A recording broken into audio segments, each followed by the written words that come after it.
Good morning all students. मैं alpha educare की तरफ से आपको फिजिक्स का लेक्चर है आपका इलेक्ट्रोस्टैटिक्स। इलेक्ट्रोस्टैटिक्स क्या है बेटा? इलेक्ट्रोस्टैटिक्स फिजिक्स की वो ब्रांच है जहां हम चार्ज की स्टडी पढ़ते हैं रेस्ट की पोजीशन में। देखो, यहाँ इलेक्ट्रोस्टैटिक्स दो वर्ड से मिलके बना है मेरा। एक तो बना है मेरा इलेक्ट्रो और दूसरा बना है मेरा स्टैटिक्स। इलेक्ट्रो का मतलब होता है मेरे पास यहाँ स्टडी ऑफ चार्ज। इलेक्ट्रो का मतलब है मेरे पास चार्ज की स्टडी। स्टैटिक्स का मतलब है एट रेस्ट पोजीशन। जो चार्ज है वो चार्ज किस पोजीशन में होना चाहिए? At rest position. तो इलेक्ट्रोस्टैटिक्स क्या होगा बेटा मेरा? इलेक्ट्रोस्टैटिक्स फिजिक्स की वो ब्रांच है जहां हम स्टडी ऑफ चार्ज पढ़ते हैं किस पोजीशन में? रेस्ट की पोजीशन में। इसके कंपैरिजन में एक आता है मेरे पास करंट इलेक्ट्रिसिटी। करंट इलेक्ट्रिसिटी में हम स्टडी तो चार्ज की ही पढ़ेंगे, बट बेटा वहां चार्ज किस में होगा? मोशन में। वहां हम चार्ज की स्टडी मोशन में पढ़ेंगे। अब मैं बार बार डिस्कस कर रहा हूं एक टर्म, चार्ज। चार्ज क्या है? चार्ज एक फंडामेंटल प्रॉपर्टी है बेटा एलिमेंट्री पार्टिकल्स की। एलिमेंट्री पार्टिकल्स क्या होते हैं आप सभी जानते हो। जैसे अल्फा पार्टिकल है, इलेक्ट्रॉन्स है, प्रोटॉन्स हैं, जितने भी चार्ज पार्टिकल्स हैं इनको हम कौन से पार्टिकल्स बोलते हैं? Elementary particles. इन एलिमेंट्री पार्टिकल्स की प्रॉपर्टी जो इलेक्ट्रोस्टैटिक फोर्स ऑफ अट्रैक्शन और रिपल्शन के लिए रिस्पॉन्सिबल है उसको हम क्या बोल देंगे? चार्ज। जैसे हमने 11th क्लास में पढ़ा था ग्रेविटेशन। ग्रेविटेशन में जो मास है, मास ग्रेविटेशनल फोर्स के लिए रिस्पॉन्सिबल था। ग्रेविटेशनल फोर्स क्या आई थी मेरे पास? F is equal to GMM upon R square. तो ग्रेविटेशनल फोर्स के लिए जैसे मास रिस्पॉन्सिबल है, वैसे ही जो चार्ज है, चार्ज मेरा इलेक्ट्रिक फोर्स के लिए क्या होता है बेटा? रिस्पॉन्सिबल। चार्ज मेरा इलेक्ट्रिक फोर्स के लिए रिस्पॉन्सिबल होता है, जो हम फर्दर डिस्कस करेंगे कूलॉम्स लॉ में। अब जो चार्ज है, चार्ज की हम SI यूनिट डिस्कस करेंगे। चार्ज को जो हम मेजर करते हैं, चार्ज को हम मेजर करते हैं क्वांटिटी कूलॉम में। Charge is measured in Coulomb. अब मेरे पास बात आती है कि चार्ज की डिस्कवरी किसने की? चार्ज, देखो डुफे एक साइंटिस्ट था बेटा। डुफे ने सबसे पहले शो किया था कि there are two kind of charges. Dufay ने बताया था सबसे पहले हमें कि हमारे पास दो टाइप के चार्ज हैं। डुफे ने केवल उनको इंट्रोड्यूस करके छोड़ दिया था। उसके बाद साइंटिस्ट आया मेरा बेंजामिन फ्रैंकलिन।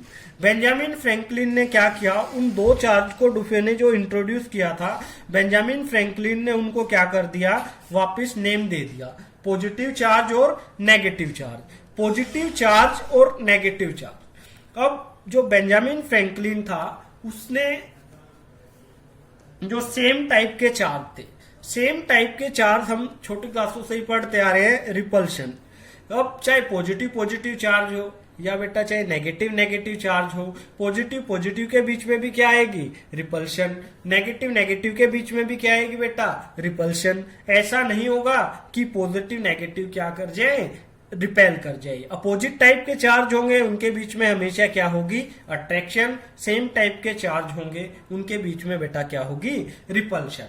अब इसी को देखते हुए जब हम इस चैप्टर में पढ़ रहे हैं तो जहां जहां मेरे पास ग्लास रोड होगी, ग्लास रोड पे हम जनरली क्या लेते हैं? Positive charge. ग्लास रोड पे पॉजिटिव चार्ज एक्वायर होते हैं। वाइल जो सिल्क क्लॉथ है बेटा, सिल्क क्लॉथ पे नेगेटिव चार्ज हम यहाँ सिल्क क्लॉथ पे बेटा हम यहाँ नेगेटिव चार्ज इंट्रोड्यूस करते हैं। देखो ग्लास रोड पे कैसा चार्ज एक्वायर है? यहाँ पूरी यूनिट में पॉजिटिव चार्ज। सिल्क क्लॉथ पे कैसा चार्ज एक्वायर है? Negative charge. अब ग्लास रोड पे पॉजिटिव चार्ज कैसे आया या सिल्क क्लॉथ पे नेगेटिव चार्ज कैसे आया, ये हम फर्दर डिस्कस करेंगे। देखो, जब कोई भी दो बॉडी है, हमने दोनों बॉडी को एक दूसरे से क्या किया? रब किया। तो क्या होता है? जो भी बॉडी का, जिस बॉडी का वर्क फंक्शन कम होता है उससे इलेक्ट्रॉन ट्रांसफर हो जाएंगे हायर वर्क फंक्शन वाली बॉडी पे। तो इसके लिए आपको वर्क फंक्शन पता होना चाहिए। अब जो इलेक्ट्रोस्टैटिक्स है, इलेक्ट्रोस्टैटिक्स को ही हम बोलेंगे फ्रिक्शनल इलेक्ट्रिसिटी। हम इसको फ्रिक्शनल इलेक्ट्रिसिटी बेटा क्यों बोलेंगे? जब दो या उससे दो बॉडी को आपस में हम क्या करते हैं, रब करते हैं, तो रबिंग के कारण उनके बीच में फ्रिक्शन प्रोड्यूस होता है और फ्रिक्शन के कारण वे दोनों बॉडी क्या हो जाती हैं, चार्ज हो जाती हैं। That type of charge is due to friction, so it is also called static electricity or frictional electricity। static electricity क्यों बोलेंगे? वो चार्ज रेस्ट में होंगे बेटा। अब जो फ्रिक्शनल इलेक्ट्रिसिटी है, फ्रिक्शनल इलेक्ट्रिसिटी का तो एक्सपेरिमेंट बेटा आप छोटी क्लासों में करते आए हो। आपने जब छोटे थे तो एक एक्सपेरिमेंट करके देखा होगा बेटे। वो एक्सपेरिमेंट क्या था? आपने कागज के छोटे छोटे टुकड़े लिए और कोम हुआ या स्केल हुआ, आपने उस स्केल को या कोम को अपने हेयर्स में क्या किया, रब किया। काफी देर जब मैंने कोम हेयर्स में रब किया और जब मैं स्मॉल पीस ऑफ पेपर के पास लेके गया तो उस कोम ने उन स्मॉल पीस ऑफ पेपर को क्या किया, अट्रैक्ट किया।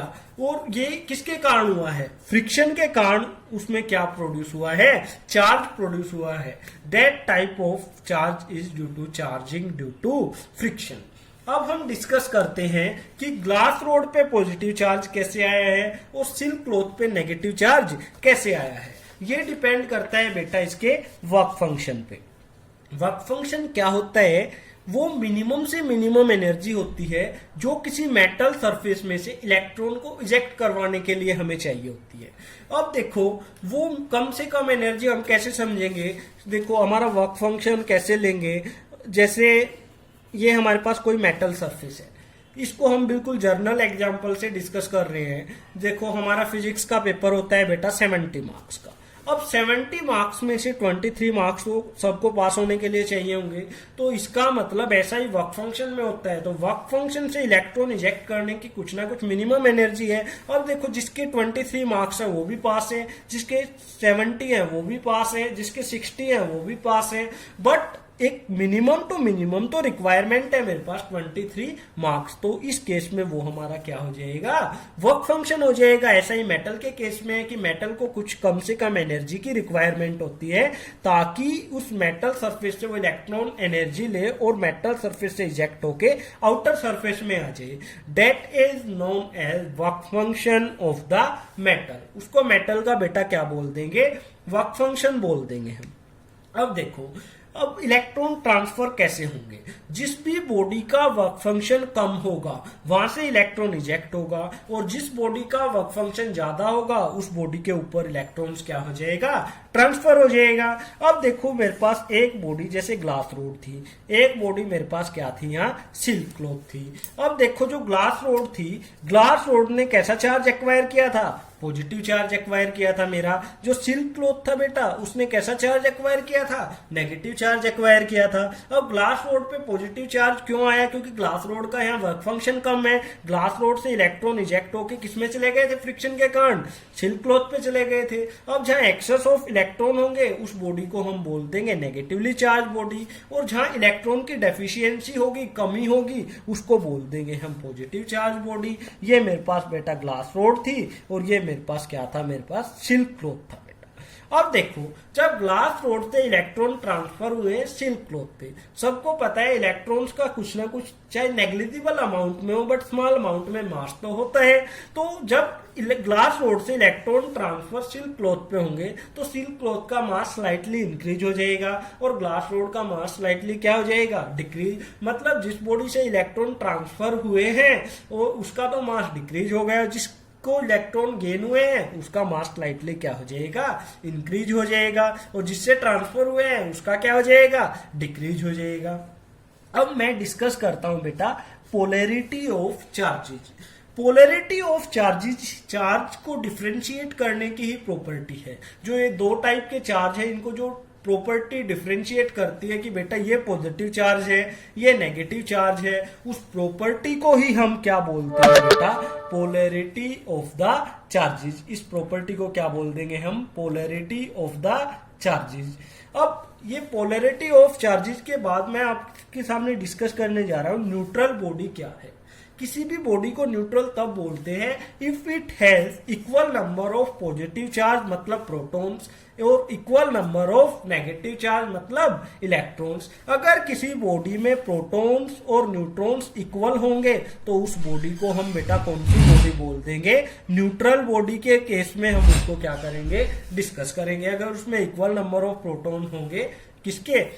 इक्वल नंबर ऑफ इलेक्ट्रॉन्स के। अगर प्रोटॉन और इलेक्ट्रॉन इक्वल होंगे तो उस बॉडी को हम कौन सी बॉडी बोल देंगे बेटा? न्यूट्रल बॉडी बोल देंगे। अगर एक भी चीज की कमी या डेफिशिएंसी है या एक्सेस है तो उस बॉडी को हम चार्ज बॉडी बोलते हैं। अब इसी के बेस पे मैं डिस्कस करने जा रहा हूं कि कंडक्टर्स क्या हैं हमारे पास, इंसुलेटर्स क्या हैं और डाई इलेक्ट्रिक्स क्या है।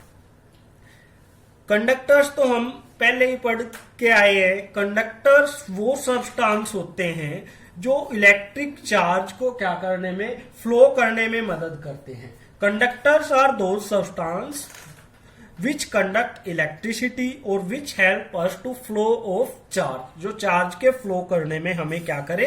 हेल्प करे। सपोज करो मेरे पास कोई कंडक्टर है, अगर कंडक्टर को थोड़ा भी चार्ज मिला तो वो चार्ज उसके आउटर सरफेस पे यूनिफॉर्मली क्या हो जाएगा? डिस्ट्रीब्यूटेड हो जाएगा। जो भी उस बॉडी का आउटर सरफेस है, उस बॉडी के आउटर सरफेस पे वो चार्ज क्या हो जाएगा? यूनिफॉर्मली डिस्ट्रीब्यूट हो जाएगा। मतलब मेटल सरफेस पे हम जहां भी टच करेंगे वहीं हमें क्या लगेगा? शॉक लगेगा। अब जो इंसुलेटर्स हैं, इंसुलेटर्स के केस में ऐसा नहीं होता है। इंसुलेटर्स चार्ज को फ्लो नहीं करने देते हैं। इंसुलेटिंग सब्सटेंस वो होते हैं generally which can not pass electricity through them. अगर उस केस में भी इंसुलेटर्स को चार्ज मिल जाता है तो जिस भी सरफेस पे चार्ज आता है, देखो जब मैंने दो इंसुलेटर्स को क्या किया था? रब किया था, तो रबिंग के कारण उस पे क्या आ गया था? चार्ज आ गया था। तो जिस पोर्शन पे चार्ज आया है केवल वही वो चार्ज एक पोर्शन से दूसरे पोर्शन पे या एक एंड से दूसरे एंड पे फ्लो ना करके उस केवल एक पर्टिकुलर जगह पे ही चार्ज रहेगा, चार्ज स्टे रहेगा इंसुलेटर के केस में। अब जैसा जर्नल एग्जाम्पल मैं आपको एक जर्नल एग्जाम्पल दे रहा हूं। हमने कोई प्लास्टिक चेयर ली और एक मैंने लिया सिल्क क्लॉथ। प्लास्टिक चेयर को मैं सिल्क क्लॉथ से मारता रहा।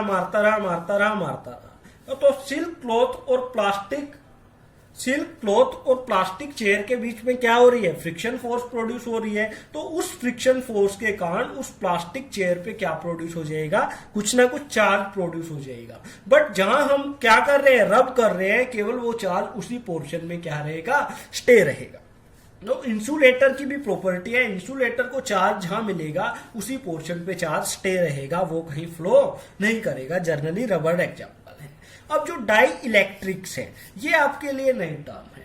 डाई इलेक्ट्रिक वैसे तो क्या होते हैं? एक टाइप के इंसुलेटर्स ही होते हैं, बट डाई इलेक्ट्रिक क्या इंसुलेटर्स की तरह ही बिहेव करते हैं। बट जैसे ही मैं डाई इलेक्ट्रिक्स को इलेक्ट्रिक फील्ड देता हूं, बैटरी से जोड़ता हूं, तो उसके फर्दर फेज पे चार्ज क्या हो जाता है? इंड्यूस हो जाता है। देखो इसमें एक फेज पे तो चार्ज कैसा इंड्यूस है? पॉजिटिव। एक फेज पे चार्ज कैसा इंड्यूस है? Negative. That charge is known as induce charge. मतलब इंसुलेटर ही है बट फिर भी वो इलेक्ट्रिक इफेक्ट को क्या करता है? हेल्प करता है। That substance are known as dielectric substance. अब मेरे पास यहां एक छोटी सी टर्म आएगी, ग्राउंडिंग और अर्थिंग। क्या होता है?